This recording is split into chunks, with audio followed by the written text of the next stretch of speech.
higher education, the psychosocial context, and the first assignment is describe the college-related concerns of higher education students and discuss the role of teacher as a counselor. So the answer could be probably in this way. After more than 70 years of independence, India's higher education system has still not been developed fully. We know. It is evidenced by its poor performance in institutional rankings that not a single Indian university in top 100 universities of the world is lying at the poor employment status of its students, poor track record in receiving national awards and recognition, poor share in research funding, and so on could be the responsible factors which are depicting the reality. Moreover, the status of the state public universities that produce over 90% of the graduate in India is more dismal. And some of the major concerns related to Royal College of Higher Education are like enrollment, inequality, political interference, poor infrastructure and facilities, inadequate research, poor governance structure, so on. So we can say like enrollment, we know according to All India Survey on Higher Education Report 2018-19, the gross enrollment ratio in higher education in India is only 26.3%, which is quite low as compared to the developed countries. And if we talk about quality, then ensuring quality in higher education is amongst the foremost challenges being faced in India today. Political interference, like increasing interferences of politicians in the management of higher education. It jeopardizes the autonomy of higher education institutes, and also students organize campaigns, forget their own objectives and begin to develop their careers in politics. If we talk about poor infrastructure and facilities, then we know that the system of India, particularly the institutes run by public sectors, suffer more. So faculty shortages and the inability of the state education system to attract and retain well qualified teachers, it is a big task, it is a big deal.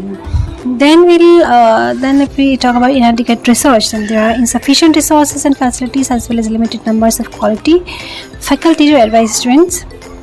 Poor governance structure, we know that management of Indian education, it is facing the challenges of over-centralization, bureaucratic structures, and lack of accountability, transparency, and professionalism. So as a result of increase in the number of affiliated colleges and students, the burden of administrative functions of universities has significantly increased, and the core focus on academics and research is diluted. So taking the responsibility for a relationship role in reaching gives teacher as a counselor a new importance, and the historic nature of this role can be traced at least as far as Socrates in Hindi. So repeatedly in the writings of Plato, we can see that Socrates involved in assisting his students and followers in the counseling posture, and the teacher as a counselor is a powerful role. It has been difficult for many teachers to assume as such, as hardly any training is given in this field. And teacher as counselor can provide a safe, secure and nurturing climate in which the child can grow as a healthy and whole individual. So teachers as a counselor helps to create goals to facilitate improvement or change and encourage the students to succeed. And the power base for counseling role comes primarily from personal power and involves the empowerment. Mayas 103. Second assignment, discuss with examples various factors that affect students learning at higher education level. So these factors can be as follows: intellectual factors, learning factors, physical factors,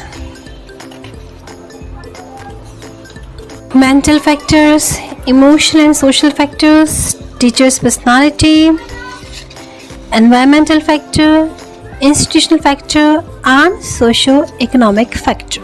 So I'm just giving you a glimpse of all these factors, and you need to extend it according to your own opinion and in your own words. So intellectual factors, we know success in higher education is generally closely related to the level of intelligence, or we can say your intellect.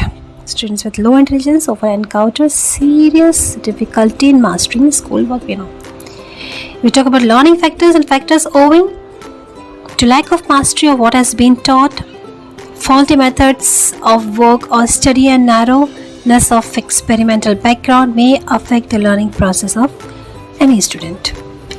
If we talk about physical factors, then it includes factors such as health, physical development, nutrition, visual and physical defects, and glandular abnormality. If we talk about mental factors, then the efficiency of the work from day to day and the rapidity with which it is achieved are influenced by attitude of the learner. Moving on to emotional and social factors, then we know that personal factors such as instincts and emotions and social factors as cooperation and rivalry are directly related to the complex psychology of motivation. Like a student may have developed a dislike for some subject because he may fail to see its value or may lack foundation, so this dislike results in flop result. We talk about teachers' personality, and teachers as an individual personality is an important element in the learning environment and in failure and success of the learner. Like in supreme value of a teacher is not in the regular performance of routine duties but in his power to lead and to inspire his students through the influence of his moral personality. If we talk about environmental factors, then one of the most important factors and it affects the efficiency of learning. And in institutional factors, program variety is one factor that influences higher education.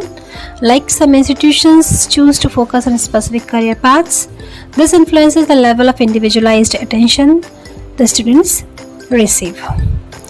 If we talk about socioeconomic factors, then the social and economic factors play a role in almost everything, and every year there is a list released of top colleges and universities. Of course, every institution of higher learning wants to be in that list, but results are contrary, So while all these things can centrally lead to a better quality of higher education if paid attention and worked on time.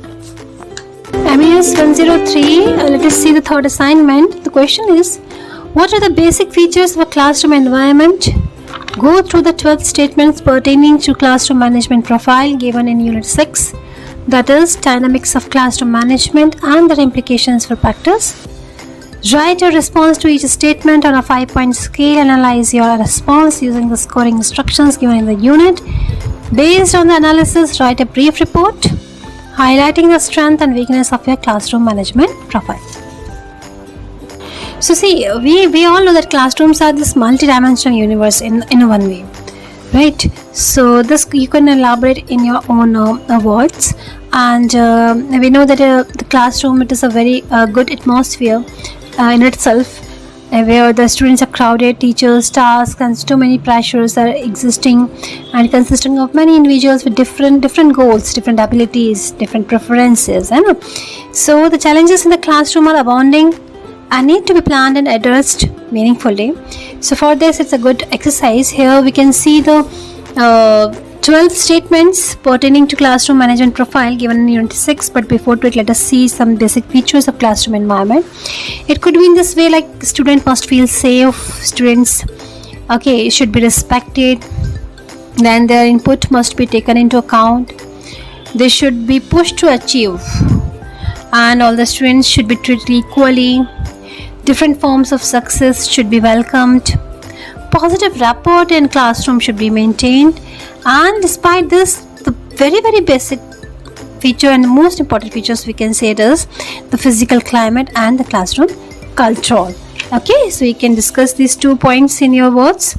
And if you want to know about the 12 points which are mentioned in Unit 6, so it is, let me tell you. For this, you need to mention your own scoring according to your own liking. Like 5 scores are mentioned here. Strongly agree, then second is agree, third is neutral, fourth is disagree, and fifth is strongly disagree. Contrary also you can understand it, like strongly disagree is first, or then disagree second, third is neutral, fourth is agree, fifth is strongly agree. This way your scoring you can make according to your own choice. Now for this, what is there, like 12 statements are there in this way. First is, if a student is disruptive during the class, and I ask him or her to leave my class without further discussion. For this you need to give your opinion. Do you agree, or do you agree strongly, or otherwise you don't agree, or you don't agree strongly, or otherwise you are neutral. you have no response, you have no opinion for this statement. So accordingly, you keep on mentioning your own marking in a piece of paper. Okay. Second statement is, I don't want to impose any rules on my students. Third is, the classroom must be quiet in order for students to learn. Fourth is, I am concerned about what my students learn and how they learn.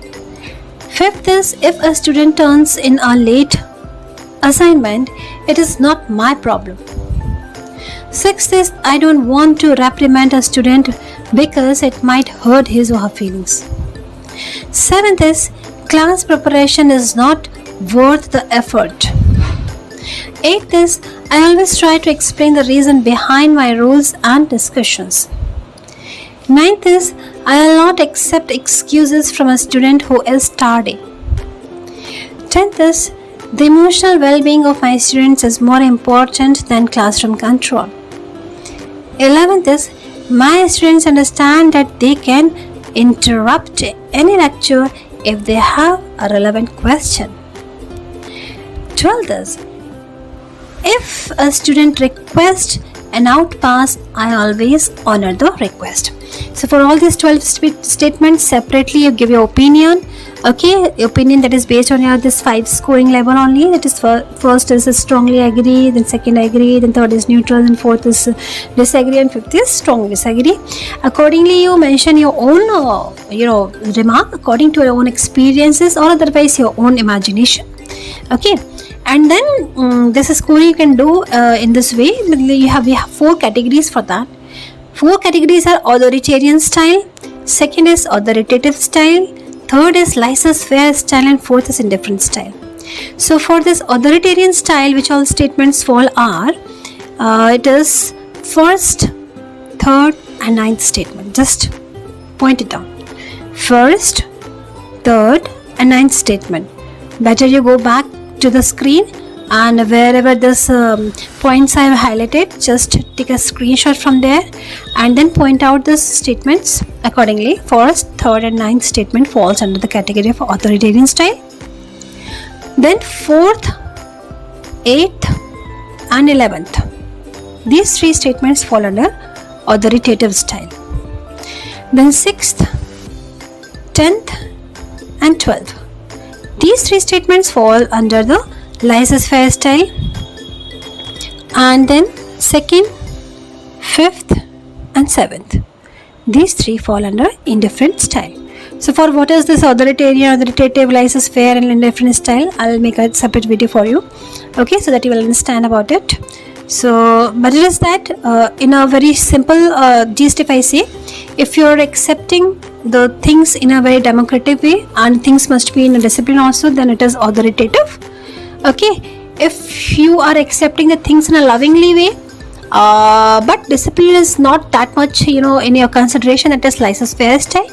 If you want everything under your control, if you want everything to be done according to your commands and rules, okay, you want to suppress the things, you want to keep the things under your investigation in a very strict manner, then it is authoritarian style. And if you just wherever it is totally neutral, okay, or otherwise if it is like when you say ki you are just depicting such kind of statements where no responsibility or no concern is reflected, then it is kind of indifferent style. Okay? Then whatever scoring is there, okay, so just add up your marks according to the 5 level of scores, and then 5 point scale जो है 5 point scale, according to that we just add up your score, and whichever score is the maximum, that will be your style. Okay, so now based on that only you have to make one report also. For 1 page you can mention your report. Suppose it is authoritative style or it is authoritarian, laissez-faire, whatever you feel, in whichever point category you have received the maximum score, accordingly you need to make your report. That in that, when you are maintaining your class decorum, class command in that style, what things you are observing in the classroom, in the behavior and in the performance and in the improvement of the students, whether they are literally improving or they are getting degraded, they are getting disciplined or they are getting totally disturbed, or they are becoming good personality, a civilized person, or they are becoming an antisocial. Whatever things you are observing, accordingly you can differentiate those things in the strength and the weakness of the classroom.